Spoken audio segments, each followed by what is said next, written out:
Hello everybody, I'm live here from San Francisco Formation at the SoCap event, and I'm here with James Ehrlich. Can you tell me, James, who are you and why do you create a better future? Well, let's see. We are building something called ReGen Villages all around the world. ReGen Villages is the Tesla of eco-villages. So we're redefining residential real estate development by creating off-grid neighborhoods. Food, water, energy, and waste management, all at the neighborhood scale. Yeah. So we're at this great place, and I just found out that this is the hottest year ever in human history. What's your thought about why should we care so much about creating a better future, and why should we do it fast? Well, of course, human survival is a nice thing.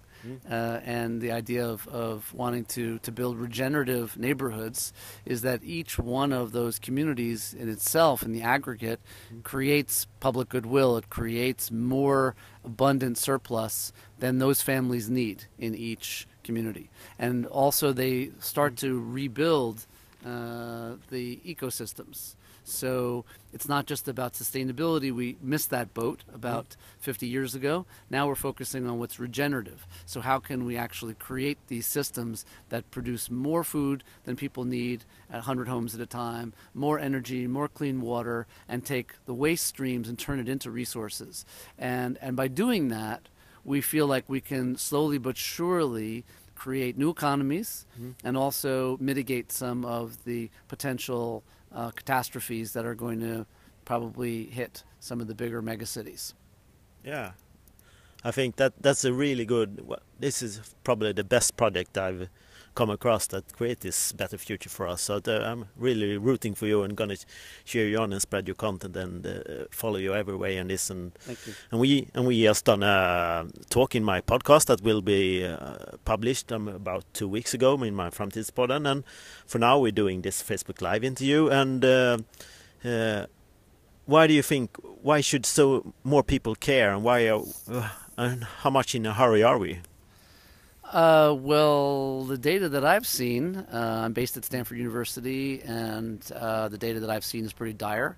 I'm also a senior fellow at a consortium of scientists and technologists at NASA Ames, and from a planetary scale as well, we have probably not that much time to do these things precipitously. We have to move forward to make these communities and make them thrive. And at the same time, I'm an optimist. I believe that we have an opportunity to rethink the way we build residential housing, how we rethink our place in this planet, not against nature, but within nature. And that we use biomimicry, we use these kinds of systems to allow people to live healthier, happier, longer lives in affordable homes where these systems actually end up eventually paying off mortgages.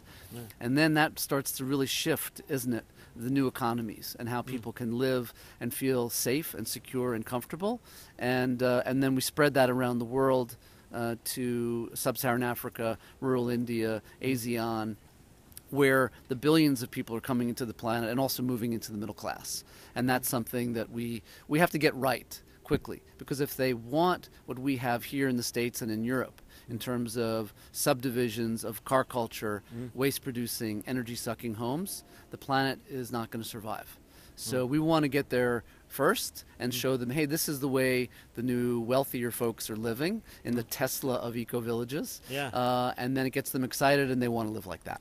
Very cool. Thanks for joining us for this conversation. We're standing here at Fort Mason in San Francisco, and you can see there are beautiful pine trees in the background. And how do you think, are the pine trees going to make it? How much of nature will be left? Well, no, nature's going to be here. That's not the issue. The planet's been here for 4.5 billion years. The question is, are we going to be here? Are our progeny going to be here? And in what kind of way are we going to be here? Is it going to be this very, very wealthy group of people just at the top, and then a bunch of struggling people all around them, with fomented chaos and problems, which we're beginning to see happening as a domino effect around the world? Or is there a way to start to look at building new communities from the ground up, especially in the peri-urban and the rural areas. That's my primary thesis, that the best case for humanity is actually outside of big cities. And in those areas, I think we have this wonderful fighting chance to get it right. Yeah, thanks so much for joining us. And Sure. And I'll post the link on this video on YouTube as well, and so you can share. And there's going to be a link for. I see comments. Wait, what are the comments? What is that comment? That's Bardola and. No. And Teresa says, "No." Oh, okay. No, that's now for Swedish. Okay, for now, Swedish, great. Yeah, I thought it said no. Good answers, James. Dave Tex said here, and Bartola. Good sound. Good sound, yeah. Yeah. That's the technical side. Okay. Yeah. I haven't been on Facebook Live before, so The first time on Facebook Live as well, yeah. Yeah, so here I am, and it's live. Yeah. Okay, then. Thanks for joining us, James. Yeah, thank you. Tack. Goodbye, everybody.